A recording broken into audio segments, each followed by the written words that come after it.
মা ঘরে রান্না করছিল, এমন সময় ছেলে এসে মাকে একটা চিরকুট ধরিয়ে দিল, বললো মা তোমাকে একটা বিল দিলাম, বিলটা পরিশোধ করো।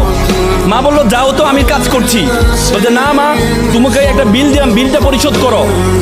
মা কাগজটা খোলার পর দেখলো ছেলে লিখেছে যে মা তুমি রান্না করার সময় বিভিন্ন সময় আমাকে বিভিন্ন জিনিস আনতে বলো, এটার জন্য 100 টাকা বিল।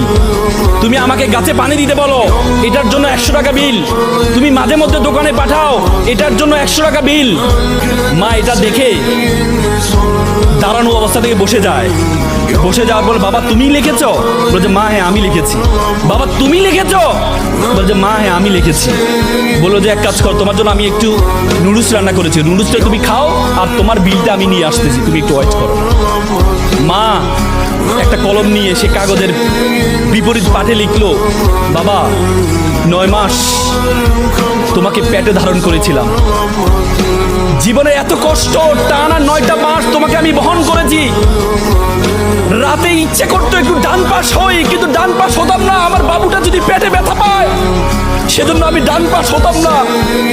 ইচ্ছা করতো একটু বাম পাশ হই, কিন্তু যে বাবুকে আমি দেখি নাই তার প্রতি আমার এত মহব্বত, আমি বাম পাশ হতাম না যে আমার সন্তানটা যদি ব্যথা পায়। সেটার জন্য তোমার বিল 0 টাকা। তুমি জন্মগ্রহণ করেছিলে, জন্মগ্রহণ করার পর 2টা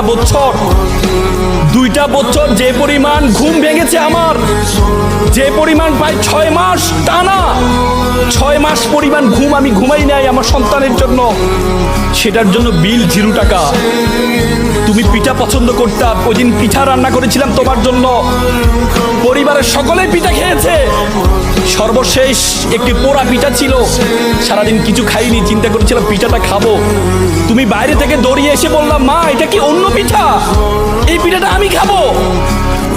আমি তোমার দিকে একটু তাকিয়ে আমার সন্তানের হাসি দেখে নিজের পেটের মধ্যে যে খিদা আছে সেই খিদার দিকে আমি তাকাইনি, সেই খিদার দিকে আমি তাকাইনি। আমি তোমাকে সেই পিঠাটা দিয়ে দিয়েছিলাম, তুমি খাচ্ছ। আমার অন্তরের যে বাসনা, অন্তরের যে ভালোবাসা আমি প্রকাশ করতে পারিনি, সেই বিলের জন্য তোমার জন্য 0 টাকা। সন্তানকে যখন দেয়া হলো, সন্তান এটা দেখে মাকে জড়িয়ে ধরে কান্না করে বললো মা তোমার কাছ থেকে কোনো বিল আমি চাই না। চুমু খেয়ে ছেলে কান্না করে দিয়েছিল। আজকে আমরা প্রতিদান চাই, কিন্তু মা বাবার প্রতিদান তুমি কখনো দিতে পারবা না।